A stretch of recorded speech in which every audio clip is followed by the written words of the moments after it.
Well, global students in the US are reporting a sudden termination of the legal status without committing any deportable offences. According to reports, this has prompted a wave of inquiries from panicked international students to immigration attorneys. US में Donald Trump के president बनने के बाद से immigration policy को काफ़ी ज़्यादा strict कर दिया गया है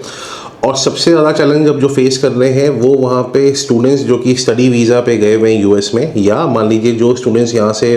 इंडिया से या बाकी इंटरनेशनल जो कंट्री से भी यूएस में पढ़ाई करने के लिए जाना चाहते हैं, उनके भी वीज़ा रिजेक्शन रेट अब काफ़ी ज़्यादा बढ़ चुके हैं। और ये जो न्यूज़ है ये आप हर दिन देख सकते हैं कि यूएस में कुछ ना कुछ इस टाइप की न्यूज़ अब डेली ही फ्लैश हो रही है। अलग अलग मीडिया इसको कवर कर रही होती है, जो ऑलरेडी आपने शुरुआत में भी इस वीडियो में देखा था। और कुल मिला के अब ये समझ में आ रहा है कि अगर आप यूएस में एज ए स्टूडेंट अगर आप वहाँ पे पढ़ाई कर रहे हैं और आपकी कोई भी एक हरकत से अगर उनके जो सेक्रेटरी ऑफ स्टेट है मार्को रूबियो है ना, उनको अगर आपने नाराज कर दिया तो आपको वहाँ से तुरंत नोटिस आ जाएगा कि भाई आप यहाँ से निकले, आप डिपोर्ट होने वाले हैं, या तो आप खुद चले जाएं या हम आपको भेजने वाले हैं। If you come to this country as a student, we expect you to go to class and study and get a degree. If you come here to like vandalize a library, take over a campus and do all kinds of crazy things, you know, we're going to get rid of these people and we're going to continue to do it. So when we identify lunatics like these, we take away their student visa. और ये सिर्फ Indian students के साथ में नहीं हो रहा है, ये वहाँ पे और भी जो इंटरनेशनल स्टूडेंट्स हैं उनको भी ये प्रॉब्लम फेस करनी पड़ी, जिससे कि पूरा डिलेमा बना हुआ है अब बाकी के स्टूडेंट्स में भी कि क्या यूएस में पढ़ाई करना अब उतना सेफ है कि नहीं है। सेफ्टी की भी बात अगर हटाते हैं तो क्या यूएस में मेरे को वीज़ा एक्सटेंड होगा कि नहीं होगा। अब वो एक्सटेंड ना होने के कारण भी समझते हैं। यूएस में आप ओपीटी अप्लाई करके आप अपना वीज़ा एक्सटेंड करा सकते हैं, जिसको आप ऑप्शनल प्रैक्टिकल ट्रेनिंग भी कहते हैं, जिससे कि जो वहाँ पे मास्टर्स की पढ़ाई करने के लिए जो बच्चे गए हुए हैं उनके वीज़ा अप टू 3 ईयर्स तक एक्सटेंड हो जाते हैं जॉब सर्च करने के लिए। और उसको लेके भी यूएस में एक बिल प्रपोज किया गया है कि भाई इंटरनेशनल स्टूडेंट्स का ये ऑप्शन जो है ये हटा देना चाहिए, और अगर ये हट जाता है मान लीजिए तो आप वहाँ पे आप मास्टर्स पूरी करने के बाद में आप अपनी वहाँ पे जॉब भी सर्च नहीं कर सकते। और ये हालात सिर्फ यूएस तक लिमिटेड नहीं है। आप अगर ऑस्ट्रेलिया का भी प्लान करते हैं, मान लीजिए कि अगर आप ऑस्ट्रेलिया में जाके स्टडी वीज़ा आप अप्लाई कर रहे हैं, आप वहाँ पे जाके पढ़ाई करना चाहते हैं, उसको लेके भी कई सारी न्यूज़ अभी आ रही है कि ऑस्ट्रेलिया ने नॉर्थ के जो स्टेट्स हैं इंडिया के, उनके स्टूडेंट्स को बैन कर दिया है। अब ये न्यूज़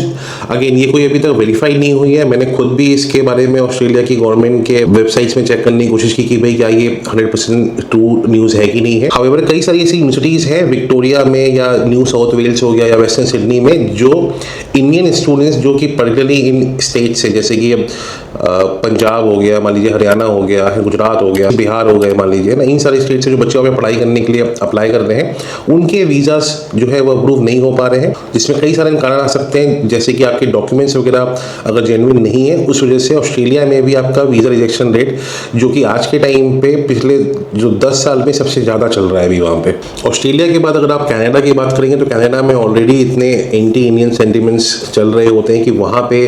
लास्ट ईयर से ही स्टूडेंट्स के जाने की जो नंबर्स हैं वो काफ़ी ज़्यादा कम हो चुके हैं, इसलिए नंबर ऑफ स्टूडेंट्स जो कनाडा ऑप्ट कर रहे थे वो काफ़ी ज़्यादा कम हो चुके हैं। अब ये सारी सिचुएशन जो अलग अलग कंट्रीज़ में चल रही है, मोस्टली इंग्लिश स्पीकिंग कंट्रीज़ में, जो कि इंडियन स्टूडेंट्स का सबसे फर्स्ट प्रेफरेंस होता था हमेशा से ही। अब ये सारे केओस के बीच में आप ये वाला वीडियो देखें जो कि जर्मनी की जो न्यू गवर्नमेंट बनी है उनके स्पोक्स पर्सन ने कहा है कि कुछ कंट्रीज़ के साथ में इंडिया को वो एज अ सेफ कंट्री के तौर पे देखते हैं। We will put an end to voluntary admission programs, suspend family reunification and significantly increase the number of safe countries of origin. Expanding the list of safe countries of origins, which will allow them to deport more people. On that list will now include Tunisia, Morocco, Algeria and India. India से जो भी students या candidates जो कि वहाँ पे job के लिए जाना चाहते हैं, उनको जर्मनी जो है वो वेलकम करता है कि भाई आप यहाँ पे आए, आप यहाँ पे पढ़ाई करें, आप यहाँ पे जॉब करें। Indians are welcome to study and work in Germany. क्यों आप जर्मनी को सिलेक्ट करें एज कम्पेयर टू बाकी इंग्लिश स्पीकिंग कंट्रीज का, उसके कुछ पॉइंट्स डिस्कस कर लेते हैं इस वाले वीडियो में। सबसे पहला रीज़न है कि जर्मनी में पब्लिक यूनिवर्सिटीज़ होती हैं जो ना कि सिर्फ जर्मन नेशनल्स को या ईयू के नेशनल्स को, बल्कि इंटरनेशनल स्टूडेंट्स जो कि इंडिया से जा रहे हैं, एशिया से जा रहे हैं, मान लीजिए अफ्रीकन कंट्री से, इन सारे स्टूडेंट्स के लिए जो आगे पब्लिक यूनिवर्सिटीज़ हैं वो ट्यूशन फीस आपसे चार्ज नहीं कर रही होती हैं। वो एक सेमेस्टर कॉन्ट्रीब्यूशन फीस लेते हैं जो कि बहुत नॉमिनल होता है। अप्रॉक्सीमेटली एक सेमेस्टर के 20,000-25,000 रुपये की मात्रा आपसे फीस ली जाती है पढ़ाई करने के लिए। जो जर्मनी की यूनिवर्सिटीज़ हैं, पब्लिक यूनिवर्सिटीज़, अगेन जैसा मैं हर वीडियो में बोलता हूँ कि पब्लिक यूनिवर्सिटीज़ को फर्स्ट प्रेफरेंस दे, अप्रॉक्सीमेटली 40 से 50 पब्लिक यूनिवर्सिटीज़ जर्मनी की जो है वो QS रैंकिंग के अंदर में या टाइम्स एजुकेशन की रैंकिंग में टॉप 500 में आपको 40 से 50 यूनिवर्सिटीज़ जो है वो जर्मनी की मिलती हैं। और साथ में वर्क लाइफ बैलेंस जर्मनी में बहुत अच्छा माना जाता है। क्वालिटी लाइफस्टाइल वहाँ पे होती है,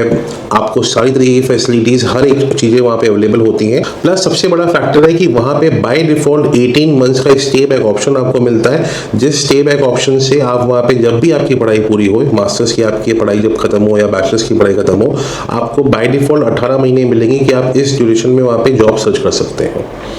और जैसा कि वहाँ पे जो नई गवर्नमेंट अभी जो वहाँ पे बनी है जर्मनी में, उसका पूरा जो जितने भी अभी उनके प्रोपेगेंडा समझ में आ रहे हैं, वो उनका पूरा एम है कि उनको भी जर्मनी की इकोनॉमी को स्ट्रॉन्ग करना है।